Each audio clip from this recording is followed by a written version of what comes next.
एक और सुपरस्टार और ट्रेंडिंग स्टार के नाम से जाने जाने वाले खेसारी लाल यादव के बारे में, जिनका करियर का शुरुआत सड़क किनारे लिट्टी चोखा बेचने से लेकर लौंडा डांस तक का है। और ये एक ऐसे गायक हैं जो भोजपुरी इंडस्ट्री में कड़ी मेहनत के बावजूद इतना मुकाम हासिल किए हैं।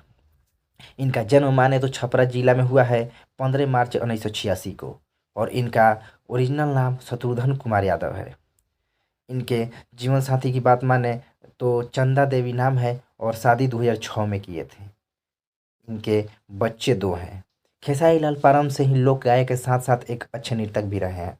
शुरुआत में इन्हें भोजपुरी गायक बनने के लिए बहुत मुश्किल का सामना करना पड़ा। इस कार्य के लिए पैसों का होना बहुत ज़रूरी था। पैसों को इकट्ठा करने के लिए उन्हें लिट्टी चोखा बेचना पड़ा।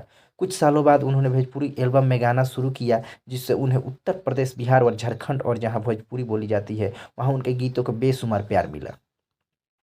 2012 में रिलीज हुई उनकी फिल्म साजन चले ससुराल ने रातों रात उन्हें सुपरस्टार बना दिया।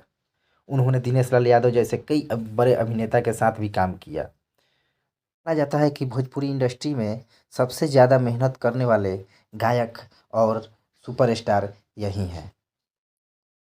अपने शुरुआती दिनों में वह रामायण और महाभारत में गाते थे। उनका पहला एल्बम 2008 में जारी किया गया था।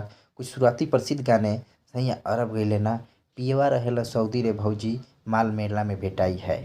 2014 में उन्होंने कोयला लंच के गाने AK-47 के गायक के रूप में बॉलीवुड में पदार्पण किया।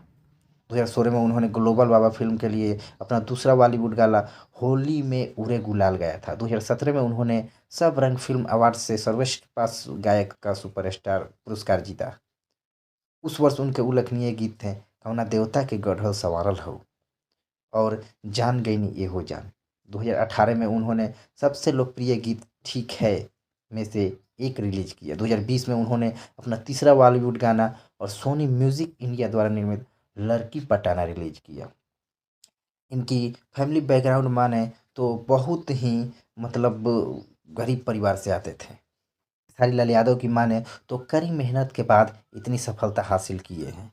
लाल यादव ने बिग बॉस जैसे बड़े शो में 2019 के 13वें सीजन में भाग लिया और बिहारी होने पर गौरवान्वित महसूस कर बिहार वासियों का नाम ऊंचा किया।